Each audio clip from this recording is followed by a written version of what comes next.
Boses ng mamamayan, Gusto ko sana yung bilang estudyante. iba't ibang opinyon ng taong bayan.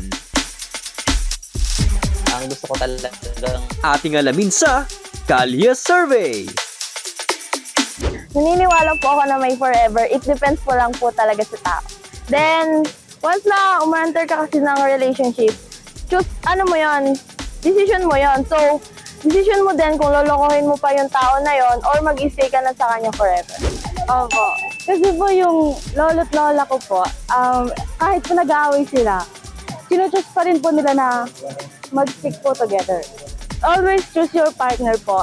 Even po na magkaroon po ng problema, wag niyo pong i-choose na doon po kayo mag-stick sa problema. Mag-stick po kayo doon po sa partner niyo. Meron. bakit? Basta healthy relationship ako eh. Depende naman po sa inyo yun kung feeling nyo kayo na, edi, basta as long na wala pong magkikipdos, wala pong ano. Basta ganun!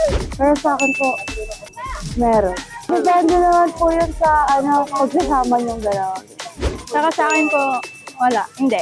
Kasi parang lahat naman po ng bagay dito sa mundo, hindi, walang permanent. Naniniwala po ako may forever. Kasi hindi naman po ibig sabihin na kapag nangyari sa isang magkarelasyon, yung isang na maghihiwalay is mangyayari po sa ibang magkakarelasyon. Example po, yung parents ko, 18 years na po silang magkasama and going strong pa rin naman po. And dahil po doon siguro naniniwala po ako na may forever po. Impact of the matter na sinasabi ko nila nga everything has changed, I don't believe. Because in this world, yes, everything has changed, but in God, still is forever. Hindi po ako naniniwala na merong forever.